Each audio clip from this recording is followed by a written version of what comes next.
السلام علیکم ورحمۃ اللہ وبرکاتہ۔ نحمده ونصلی علی رسولہ الکریم، اما بعد فاعوذ باللہ من الشیطان الرجیم، بسم اللہ الرحمن الرحیم۔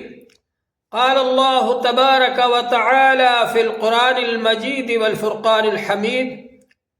سبحان الذي أسرى بعبده ليلا من المسجد الحرام إلى المسجد الأقصى الذي باركنا حوله لنريه من آياتنا۔ محترم حضرات، اللہ جل شانہ کا بڑا فضل و کرم ہے اور اس کا انعام و احسان ہے کہ اللہ جل شانہ نے ہم کو ایسے نبی عطا فرمائے کہ جن کا درجہ اور مرتبہ تمام انبیاء علیہ السلام سے بڑھ کر ہے۔ اللہ جل شانہ نے حضور پاک صلی اللہ علیہ وآلہ وسلم کو رحمت للعالمین بنایا۔ اللہ جل شانہ نے حضور پاک صلی اللہ علیہ وآلہ وسلم کو خاتم النبیین بنایا۔ حضور پاک صلی اللہ علیہ وآلہ وسلم کی رسالت تمام عالم کے لیے ہے، تمام عالموں کے لیے ہے، اور ہر جگہ جہاں جہاں بھی کوئی شہر آباد ہے، جہاں جہاں بھی کوئی آبادی ہے، وہاں کے لوگوں کے لیے حضور صلی اللہ علیہ وسلم ہی رسول ہیں۔ کسی بھی گاؤں میں، کسی بھی بستی میں جہاں آبادی ہے، حضور پاک صلی اللہ علیہ وآلہ وسلم ہی ان کے لیے رسول ہیں۔ حضور پاک صلی اللہ علیہ وآلہ وسلم کی رسالت تمام زمانوں کے لیے اور قیامت تک کے آنے والے انسانوں کے لیے ہے، اور حضور پاک صلی اللہ علیہ وآلہ وسلم کی رسالت تمام مکانوں کے لیے، یعنی ہر جگہ کے لیے ہے۔ جہاں جہاں بھی انسان آباد ہے وہ سب مخاطب ہیں حضور پاک صلی اللہ علیہ وآلہ وسلم کے، اس لیے آپ کی رسالت سب کے لیے عام ہے، تمام انسانوں کے لیے عام ہے۔ حضور پاک صلی اللہ علیہ وآلہ وسلم کی رسالت اللہ جل شانہ نے ارشاد فرمایا، قل یا ایھا الناس انی رسول اللہ الیکم جمیعا، اے انسانو میں تم سب کے لیے رسول بنا کر کے بھیجا گیا ہوں۔ اور حضور پاک صلی اللہ علیہ وآلہ وسلم خاتم النبیین بنا کر بھیجے گئے، یعنی آپ کے بعد کوئی نبی آنے والا نہیں ہے۔ حضور پاک صلی اللہ علیہ وسلم کی رسالت بھی، حضور پاک صلی اللہ علیہ وسلم کی نبوت بھی قیامت تک قائم رہے گی، اور قیامت تک آنے والے جتنے بھی انسان ہیں ان سب کے لیے حضور پاک صلی اللہ علیہ وآلہ وسلم کا لایا ہوا دین ہی نجات دہندہ ہے۔ حضور پاک صلی اللہ علیہ وسلم کا لایا ہوا دین ہی دستور العمل ہے۔ حضور پاک صلی اللہ علیہ وآلہ وسلم کا لایا ہوا دین ہی تمام انسانوں کو قیامت تک کامیابی دلانے والا ہے، دنیا کی کامیابی بھی اور آخرت کی کامیابی بھی۔ اب آپ یہ دیکھیے کہ اتنی بڑی ہستی کو جب اللہ جل شانہ نے بھیجا، اتنا بڑا درجہ اور مرتبہ دے کر کے بھیجا، تو اللہ تبارک و تعالی نے ان کے ہاتھ سے معجزات بھی ظاہر کروائے، ایسے ایسے معجزات کہ جن کو دیکھ کر کے لوگ حیران رہ گئے۔ چاند کے 2 ٹکڑے حضور پاک صلی اللہ علیہ وآلہ وسلم کی انگلی کے اشارے سے ہو گئے۔ یہ اس بات کا اشارہ تھا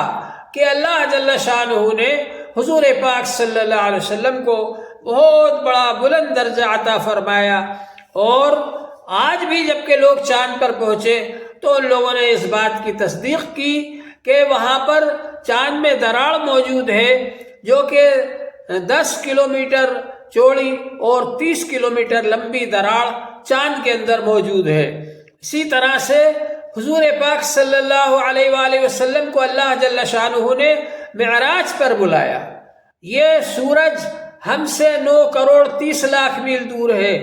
اور اس سے اوپر کتنے اوپر آسمان ہے نہیں کہہ سکتے۔ تو ظاہر بات ہے کہ سورج تو ہم کو نظر آتا ہے، ستارے اس سے بھی اوپر ہیں جو کہ ہم کو چھوٹے چھوٹے نظر آتے ہیں، اور پھر اس سے بہت اوپر آسمان ہے، اور اس آسمان پر، پہلے آسمان پر، دوسرے آسمان پر، تیسرے آسمان پر، چوتھے آسمان پر، 5ویں آسمان پر، 7ویں آسمان پر حضور پاک صلی اللہ علیہ وآلہ وسلم تشریف لے گئے، اور آسمان سے بھی اوپر آپ تشریف لے گئے۔ سدرۃ المنتہا، جہاں پر کہ بیری کا درخت لگا ہوا ہے، اور وہ بیری دنیا کی بیری جیسی نہیں ہے، بلکہ اس کے پھل مٹکوں کے برابر ہیں اور اس کے پتے ہاتھی کے کان کے برابر ہیں، اور وہ بیری انتہا ہے، فرشتے بھی اس سے آگے نہیں بڑھ سکتے۔ اللہ کے احکام وہاں سے صادر ہوتے ہیں اور وہاں سے ظاہر ہوتے ہیں اور وہاں سے پہنچتے ہیں فرشتوں کے پاس، اور فرشتے جو کچھ پہنچانا چاہتے ہیں وہ وہاں سے آگے جاتا ہے۔ تو فرشتوں کے لیے وہ جگہ انتہا ہے، اس سے آگے فرشتے نہیں جا سکتے۔ اسی لیے جب حضرت نبی پاک صلی اللہ علیہ وآلہ وسلم کو معراج پر لے کر کے گئے جبرائیل علیہ السلام، تو سدرۃ المنتہا پر پہنچنے کے بعد انہوں نے یہ کہہ دیا کہ اگر یکسر موئے برتر پرم فروغ تجلا بسوزت پرم، اگر میں ایک بال کے برابر بھی آگے بڑھا تو تجلی کے فروغ کی وجہ سے میرے پر جل جائیں گے۔ تو اللہ جل شانہ نے حضور پاک صلی اللہ علیہ وآلہ وسلم کو سدرۃ المنتہا سے بھی آگے بلایا، اور اس کے بعد پھر حضور پاک صلی اللہ علیہ وآلہ وسلم کے لیے رف لایا گیا۔ وہ رف کیا ہے؟ ایک طرح کی پالکی ہے، جیسے پالکی میں بٹھایا جاتا ہے اور اس کو اٹھایا جاتا ہے، اس طرح سے وہ پالکی میں آپ بیٹھے، اور اس پر ہرے رنگ کا مخملی فرش تھا، اس پر آپ تشریف فرما ہوئے، اور پھر وہ آپ کو لے کر کے گئے عرش تک، اور پھر آپ نے عرش الہی کا دیدار کیا، اللہ جل شانہ کا دیدار کیا، اللہ جل شانہ کی زیارت کی، اور اللہ جل شانہ سے آپ ہم کلام ہوئے، کلام کا شرف حاصل کیا آپ نے، اور اللہ جل شانہ کی بارگاہ میں آپ نے یہ عرض کیا التحیات للہ والصلوات والطیبات، تمام قولی عبادتیں، تمام فعلی عبادتیں، تمام مالی عبادتیں، یہ سب اللہ جل شانہ کے حضور میں پیش ہیں۔ اللہ تبارک و تعالی نے آپ پر بڑی رحمتیں اور عنایتوں کی بارش فرمائی، اور یہ فرمایا کہ السلام علیک ایھا النبی ورحمۃ اللہ وبرکاتہ، اے نبی صلی اللہ علیہ وآلہ وسلم، آپ پر اللہ کی طرف سے صلاۃ و سلام ہو، سلامتی ہو، اور اللہ کی طرف سے آپ پر رحمتیں ہوں، اور اللہ کی طرف سے آپ پر برکتیں ہوں۔ یا فرشتوں نے دیکھا کہ آپ پر اللہ تعالیٰ کی طرف سے رحمتیں اور برکتیں ہو رہی، اور حضور پاک صلی اللہ علیہ وآلہ وسلم نے جب دیکھا کہ آپ پر اللہ تعالیٰ کی طرف سے رحمتیں اور برکتیں ہو رہی ہیں، تو آپ نے اس بات کو پسند نہیں فرمایا کہ ان رحمتوں اور برکتوں میں صرف اپنے آپ کو ہی محدود رکھیں، بلکہ آپ نے یہ فرمایا السلام علینا وعلی عباد اللہ الصالحین، سلامتی اور رحمت اور برکت اللہ تعالیٰ کی طرف سے جو ہو رہی ہے، اس میں آپ نے نیک بندوں کو بھی شامل فرما لیا، اور نیک بندے تو تھے ہی رحمت کے مستحق، اس لیے ان کو الگ سے ذکر فرمایا، اور جمع کا صیغہ بول کر آپ نے اپنے ساتھ ہم جیسے گناہگار امتیوں کو بھی شامل فرما لیا۔ یہ جمع کا صیغہ بولا آپ نے، واحد کا صیغہ نہیں بولا کہ میں خود ہی اس کے اندر سلامتی میں رہوں، بلکہ اللہ تبارک و تعالیٰ کی رحمت میں ہم جیسے گناہگاروں کو بھی آپ نے شامل فرما لیا۔ تو اس طرح سے آپ نے اس موقع پر بھی، جبکہ آپ اتنے اونچے مرتبے اور درجے پر پہنچ گئے، یہاں اللہ جل شانہ سے آپ کی ملاقات ہوئی، وہاں پہنچ کر بھی آپ نے اپنے گناہگار امتیوں کو یاد رکھا۔ یہ حضور پاک صلی اللہ علیہ وسلم رحمت للعالمین ہیں، جنہوں نے وہاں پہنچنے کے بعد، اتنے بڑے اونچے مرتبے پر پہنچنے کے بعد بھی اپنی امت کو یاد رکھا۔ تو بہرحال حضور پاک صلی اللہ علیہ وآلہ وسلم پر اللہ تعالیٰ کی بڑی عنایتیں ہوئی، اور اللہ جل شانہ نے تحفے میں یہ فرمایا کہ میری طرف سے تمہاری امت کے لیے کہ وہ 50 وقت کی نمازیں ادا کریں، اور یہ فرمایا کہ جو کفر و شرک نہیں کریں گے ان کو ہم بخش دیں گے، ان کو جنت میں پہنچا دیں گے، ان کو معاف کر دیں گے، اور یہ فرمایا کہ یہ سورہ بقرہ کی آخری آیتیں یہ تحفے میں لے جاؤ۔ اس میں اللہ جل شانہ نے ہم کو سکھایا ہے کہ ہمیں کیسے دعا کرنا چاہیے، اپنے گناہوں کی معافی کیسے مانگنا چاہیے، اور ہم کو یہ سکھایا ہے کہ اللہ تبارک و تعالیٰ سے مدد مانگے، اور اللہ تعالیٰ نے گویا کہ اس میں مدد کا وعدہ فرمایا ہے، رحمت کا وعدہ فرمایا ہے، اور یہ بتلایا ہے کہ ہم نے دین میں تمہارے لیے آسانی کر دی۔ تو اللہ جل شانہ نے یہ سورہ بقرہ کی آخری آیتیں معراج کے موقع پر تحفے میں عطا فرمائی۔ تو یہ اللہ تعالیٰ کا انعام ہے جو معراج کے موقع پر کیا۔ اور حضور پاک صلی اللہ علیہ وآلہ وسلم واپسی میں جب آئے تو جس طرح سے جاتے وقت چھٹے آسمان پر حضرت موسیٰ علیہ السلام سے ملاقات ہوئی تھی، اسی طرح آپ کی ملاقات ہوئی۔ تو موسیٰ علیہ السلام نے پوچھا کہ کیا اللہ نے آپ کو عطا فرمایا؟ تو انہوں نے بتلایا کہ 50 وقت کی نمازیں دی ہیں۔ تو انہوں نے کہا کہ میری امت تو 2 وقت کی نمازیں بھی ادا نہیں کر پائی، آپ واپس جائیے اور اللہ تعالیٰ سے عرض کیجئے کہ اس میں کم کر دیں۔ چنانچہ حضور پاک صلی اللہ علیہ وآلہ وسلم واپس تشریف لے گئے اور عرض کیا کہ اس میں کم کر دیں، تو اللہ تعالیٰ نے 5 وقت کی نمازیں کم کر دی،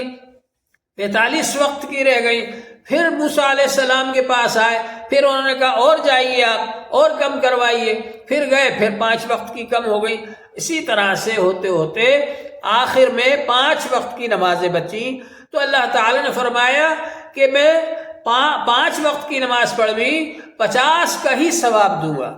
تو اب اس کے بعد پھر جب آپ تشریف لائے تو پھر موسیٰ علیہ السلام نے کہا کہ آپ اور جائیے، تو آپ نے فرمایا میں اتنی بار گیا کہ اب مجھے شرم آتی ہے جاتے ہوئے، اور کیونکہ اللہ تعالیٰ نے فرما دیا کہ 5 وقت کی نماز پڑھنے پر بھی 50 وقت کا ہی ثواب ملے گا، تو اب مجھے جانا اچھا نہیں لگتا ہے۔ چنانچہ حضور پاک صلی اللہ علیہ وسلم پھر نہیں گئے، 5 وقت کی نمازیں لے کر کے آئے۔ لیکن یہ بار بار جانا اور آنا اور حضرت موسیٰ علیہ السلام کا مشورہ دینا، اس میں اللہ تعالیٰ کی حکمت مصلحت پوشیدہ تھی کہ اس بہانے سے آپ بار بار جائیں اللہ جل شانہ کے دربار میں، اور بار بار اللہ جل شانہ سے ہم کلامی کا شرف حاصل ہو۔ اسی سفر میں حضور پاک صلی اللہ علیہ وآلہ وسلم نے جنت کا مشاہدہ فرمایا، جنت کو دیکھا آپ نے، اور اسی سفر میں حضور پاک صلی اللہ علیہ وآلہ وسلم نے دوزخ کو بھی دیکھا، اور اللہ تعالیٰ کی بڑی بڑی نعمتوں کو دیکھا، بڑی بڑی نشانیوں کو دیکھا، اللہ تعالیٰ کی قدرت کی نشانیوں کو دیکھا اس سفر کے اندر، اور پھر آپ واپس تشریف لائے۔ تو واپس آنے پر آپ نے پھر بیت المقدس کے اندر انبیاء علیہ السلام جو آپ کی مشایعت کے لیے آپ کے ساتھ تشریف لائے، تو پھر انبیاء علیہ السلام کو آپ نے نماز پڑھائی بیت المقدس کے اندر۔ بعض علماء یہ کہتے ہیں کہ معراج میں یعنی اوپر چڑھنے سے پہلے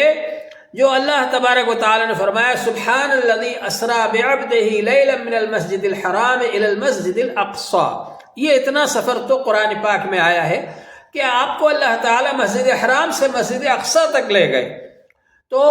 مسجد اقصی میں آپ پہلے پہنچے اور وہاں پر 2 رکعات نفل ادا کی، یہ سب اپنی جگہ پر صحیح ہے۔ لیکن بعض علماء یہ کہتے ہیں کہ اوپر چڑھنے سے پہلے، معراج سے پہلے آپ نے انبیاء علیہ السلام کو نماز پڑھائی، اور بعض علماء یہ فرماتے ہیں کہ جب آپ معراج سے واپس آ گئے پھر مسجد اقصی میں آپ نے انبیاء علیہ السلام کو نماز پڑھائی۔ بہرحال انبیاء علیہ السلام کی امامت کا واقعہ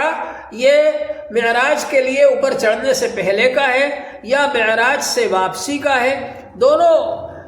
طرف علماء کرام ہیں، دونوں رائے ہیں۔ بہرحال یہ بھی ہو سکتا ہے کہ آپ نے پہلے نماز پڑھائی ہو، یہ بھی ہو سکتا ہے کہ بعد میں نماز پڑھائی۔ اللہ جل شانہ نے یہ واقعہ اس لیے ظاہر فرمایا تاکہ سب کو معلوم ہو جائے کہ یہ جو نبی آ رہے ہیں ان کی نبوت تمام عالموں کے لیے ہے، اور تمام انبیاء علیہ السلام کے یہ امام ہے۔ اس لیے انبیاء علیہ السلام جو پہلے آئے تھے ان کا یہ ختم ہو چکا ہے، دین کا سلسلہ ختم ہو چکا، وہ دین منسوخ ہو چکے، اور اب حضور پاک صلی اللہ علیہ وسلم کا دین ہی باقی رہے گا اور وہی چلے گا۔ اور یہ ظاہر کرنے کے لیے کہ اس امت کے اندر ایسے لوگ بھی ہوں گے جو کہ چاند تک جائیں گے، تو وہ بھی اس بات کو سمجھ لیں کہ حضور پاک صلی اللہ علیہ وسلم تو چاند سے بھی آگے تشریف لے گئے۔ اب جب حضور پاک صلی اللہ علیہ وسلم واپس تشریف لائے تو اس کے بعد پھر آپ نے جب کفار مکہ کے سامنے بیان فرمایا تو لوگوں نے انکار کیا، تعجب کیا، اور جب آپ نے فرمایا کہ مسجد اقصی گیا تھا تو ان لوگوں نے آپ سے پوچھنا شروع کر دیا کہ آپ یہ بتلائیے کہ مسجد اقصی میں کتنے دروازے ہیں، کتنی سیڑھیاں ہیں۔ تو وہ بھی آپ نے بیان فرمایا۔ اللہ جل شانہ نے آپ کے سامنے مسجد اقصی کو کر دیا اور آپ اس کے دروازے اور کھڑکیاں گن کر ان کو بتاتے گئے، اتنی ہے۔ تو ظاہر بات ہے کہ کوئی مہمان کہیں جاتا ہے تو اس گھر کے دروازے اور کھڑکیوں کو نہیں گنتا وہ، لیکن بہرحال جب ان لوگوں نے پوچھا تو اللہ تعالیٰ نے آپ کے سامنے اس کو ظاہر فرما دیا اور آپ نے وہ بتایا ان لوگوں کو، کفار مکہ کو۔ پھر بھی وہ لوگ نہیں مانے۔ اللہ جل شانہ نے یہ واقعہ معراج حضور پاک صلی اللہ علیہ وسلم کو تسلی دینے کے لیے کہ یہ کفار مکہ جو آپ کو پریشان کرتے ہیں، ستاتے ہیں، تکلیف پہنچاتے ہیں، لیکن ان کو یہ معلوم نہیں ہے کہ آپ کا درجہ اور مرتبہ اللہ تعالیٰ نے کتنا بلند و بالا کیا ہے۔ بہرحال حضور پاک صلی اللہ علیہ وسلم کا یہ واقعہ معراج ہے اور آپ کو جسمانی معراج ہوئی۔ اگر روحانی معراج ہوتی، خواب ہوتا، تو وہ لوگ کفار مکہ اس پر کوئی اعتراض بھی نہ کرتے، لیکن جسمانی معراج ہوئی، روح اور بدن دونوں کے ساتھ ہوئی، اسی لیے ان کو اس پر تعجب ہوا اور اسی لیے ان لوگوں نے اعتراضات کیے۔ اور اللہ جل شانہ نے بھی سبحانہ سے شروع فرمایا کہ سبحان الذی اسری بعبدہ لیلا من المسجد الحرام الی المسجد الاقصی، پاک ہے وہ ہستی جو کہ وہ اللہ، وہ بلند و بالا شان والا، وہ اللہ تعالیٰ پاک ہے جو اپنے بندے کو لے کر کے گیا۔ عبد کا لفظ کہا حضور صلی اللہ علیہ وسلم کے لیے، اور عبد جو ہے جسم اور روح دونوں کے لیے بولا جاتا ہے، لہذا معلوم ہوا کہ آپ جسم کے ساتھ تشریف لے گئے معراج پر۔ اور جو حضرات یہ کہتے ہیں کہ روحانی تھا، یہ روحانی واقعہ ہے یا خواب کا واقعہ ہے، تو ان کی بات اس بارے میں نہیں مانی جائے گی۔ جمہور علماء امت اسی طرف ہیں اور قوی دلائل اسی طرف ہیں کہ یہ واقعہ جسمانی طور پر ہوا، جسمانی طور پر آپ تشریف لے گئے، براق پر بیٹھ کر کے آپ تشریف لے گئے، اور پھر مسجد اقصی میں براق کو چھوڑ کر مسجد اقصی کے سامنے جو انبیاء علیہ السلام ایک پتھر جو سوراخ والا تھا، اس پتھر کے اندر اپنے جانوروں کو، سواریوں کو باندھا کرتے تھے، وہاں آپ نے چھوڑ دیا اس براق کو، اور پھر آپ کے لیے سیڑھی لگائی گئی اور وہاں پر آپ تشریف لے گئے۔ یہ سب واقعہ حدیث کے اندر موجود ہے اور مفصل طور پر آیا ہے۔ امام ابن کثیر رحمۃ اللہ علیہ نے، جو کہ تفسیر کے امام ہیں، انہوں نے 25 صحابہ کرام سے اس واقعے کو نقل کیا ہے، اور امام زرقانی رحمۃ اللہ علیہ نے 45 صحابہ سے نقل کیا ہے۔ معلوم ہوا کہ یہ واقعہ تواتر کے درجے میں صحابہ اکرام نے روایت کیا ہے، احادیث موجود ہے تواتر کے درجے میں، تو اس کو نہ ماننا یہ بہت ہی گھٹیا درجے کی حرکت ہے، سوائے اس کے کہ ہٹ دھرمی اور کٹ حجتی کہا جائے، اس کے علاوہ اور کوئی بات نہیں۔ اللہ جل شانہ ہم سب کو اس کو ماننے کی توفیق عطا فرمائے، اور معراج کے موقع پر حضور پاک صلی اللہ علیہ وآلہ وسلم جو تحفہ لے کر آئے نماز کا، اس کو ہمیں اس کے مطابق عمل کرنے کی توفیق عطا فرمائے، 5 نمازیں وقت پر پابندی کے ساتھ پڑھنے کی توفیق عطا فرمائے۔ اور اس بات کو بھی یاد رکھنا چاہیے کہ جو لوگ بھی اس پر اعتراض کرتے ہیں یا شکوک و شبہات کرتے ہیں، وہ اپنے عقلی گھوڑے دوڑاتے ہیں، اور ان کو یہ معلوم نہیں ہے کہ اللہ کی قدرت کتنی بڑی ہے۔ اللہ تعالیٰ اپنی قدرت سے سب کچھ کر سکتے ہیں، وقت کو بھی روک دیں۔ جس وقت آپ گئے اس وقت کو اللہ تعالیٰ نے روک دیا، اسی حالت میں رہی رات کے رات میں ہی آپ واپس آ گئے، اور جہاں جہاں سے بھی آپ کو گزرنا تھا، طبقات شمسیہ اور طبقات زمہریریہ، وہاں پر اللہ تبارک و تعالیٰ نے ایسا بنا دیا آپ کو کہ آپ وہاں سے نکلتے چلے گئے، اور اس کی وجہ سے آپ کو کوئی تکلیف نہیں ہوئی۔ دور حاضر میں جو لوگ جاتے ہیں خلاباز، تو وہ ایسی چیزوں کو پہن کر جاتے ہیں اور لے کر جاتے ہیں کہ اس کے ذریعے وہاں کی اثرات سے بچ سکے، وہ نقصانات سے بچ سکے۔ تو اللہ تبارک و تعالی آپ کے لیے ایسا بنا دے تو کیا مشکل بات ہے۔ ایک صحابی کو آپ نے سخت سردی کی حالت میں ایک جگہ پر بھیجا کہ جاؤ کفار کے لشکر میں جاؤ تم، اور وہاں وہ لوگ کیا کر رہے ہیں ان کو دیکھ کر کے آؤ۔ تو وہ صحابی سخت سردی میں تھے، انہوں نے اللہ کے رسول صلی اللہ علیہ وسلم سے درخواست کی کہ آپ میرے لیے دعا کر دیجئے کہ مجھے سردی نہ لگے۔ تو حضور پاک صلی اللہ علیہ وآلہ وسلم نے ان کے لیے دعا فرمائی۔ وہ یہ کہتے ہیں کہ میں وہاں گیا تو مجھے سردی ہی نہیں لگی۔ تو جب اللہ کے رسول صلی اللہ علیہ وسلم کی دعا سے ایسے حالات اللہ تعالیٰ بنا سکتے ہیں، تو حضور پاک صلی اللہ علیہ وسلم کو اللہ تعالیٰ طبقات شمسیہ میں سے گزار دیں اور وہاں پر آپ کو گرمی نہ لگے، اور آپ طبقات زمہریریہ میں سے گزر جائیں اور وہاں آپ کو سردی نہ لگے، تو یہ اللہ کے لیے کیا مشکل ہے۔ اللہ تعالیٰ نے وہاں سے آپ کو بلایا اور آسمانوں تک بلایا اور آسمانوں سے بھی اوپر تک بلایا۔ یہ اللہ تعالیٰ نے معجزہ دکھلا دیا اور یہ بتلا دیا کہ ہمارے نبی کی شان، ہمارے نبی کا درجہ، ہمارے نبی کا مرتبہ ہماری نظر میں کتنا بڑا ہے۔ اللہ جل شانہ حضور پاک صلی اللہ علیہ وآلہ وسلم سے ہم کو محبت کرنے کی توفیق عطا فرمائے، اور حضور صلی اللہ علیہ وسلم جو تحفہ ہمارے لیے لے کر کے آئے معراج سے نماز کا تحفہ، اس کی پابندی کرنے کی توفیق عطا فرمائے۔ وآخر دعوانا الحمد للہ رب العالمین۔